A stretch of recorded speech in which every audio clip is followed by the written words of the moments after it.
So let's just take a look at some of the evil choices that Pharaoh made. Exodus chapter 1 and verse 11.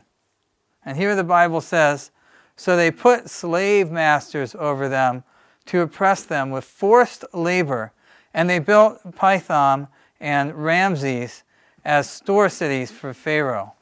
So look at this outrageous behavior as a result of this fear of this conspiracy. They're like, we're going to turn them into slaves. And that's exactly what they did. And so they decided that we're going to knock down other people in order to lift us up. And they turned the Israelites into slaves. And you know what? That's a pretty convenient thing for Pharaoh to come up with if someone's trying to figure out how to fund all these great projects that he wants done in his name. I mean, it's just, the whole thing is just evil, terrible situation going on in Egypt. And then look at verse 15 and 16, where the Bible says, "The king of Egypt said to the Hebrew midwives, whose names were Shiphrah and Puah, 'When you are helping the Hebrew women during childbirth on the delivery stool, if you see that the baby is a boy, kill him. But if it's a girl, let her live.'" I mean, things are just going from bad to worse, and that's exactly what happens. You know, first it's like we're going to enslave them. Horrible, terrible thing to do. Next thing you know, well, you know what? We're still worried about them. What we're going to do is kill all the baby boys that are born. And he tries to engage the Israelite midwives. These midwives were trained and taught to be there to help the moms deliver, to help the babies be taken care of, to make everything be as safe as possible. That's what they were all about. And Pharaoh was trying to take that position and use it to become a murderer and kill off all the baby Israelite boys. You know, if that wasn't bad enough, look what happens next in verse 22.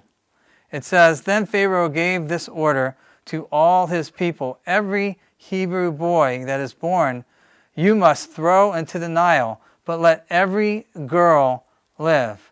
So look, I guess not enough Hebrew boys were dying because the midwives didn't want to go along with this plan. And so he thought, I'm just going to engage the whole nation. I'm going to command and empower everybody in the nation. If you see a little Hebrew boy walking around or crawling around or being carried around, what I command you to do is take that boy and toss him into the river. I mean, what kind of man is this guy? Just a terrible wild beast. One of the worst people we've seen in the Bible up until this time. And so to summarize, what we're finding out is that we have this king who is evil, who's ambitious, who is self-absorbed, and who is controlled by fear. And so he develops this conspiracy theory. And it seems like he believed the conspiracy theory. And he used it to justify his evil behavior.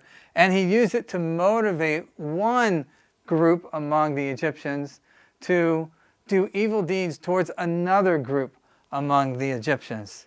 And which, by the way, as it turns out, if you read further on in Exodus, the very thing that this king feared actually happened to him, and even worse, as a result of his evil decisions and evil choices to treat the Israelites in this way.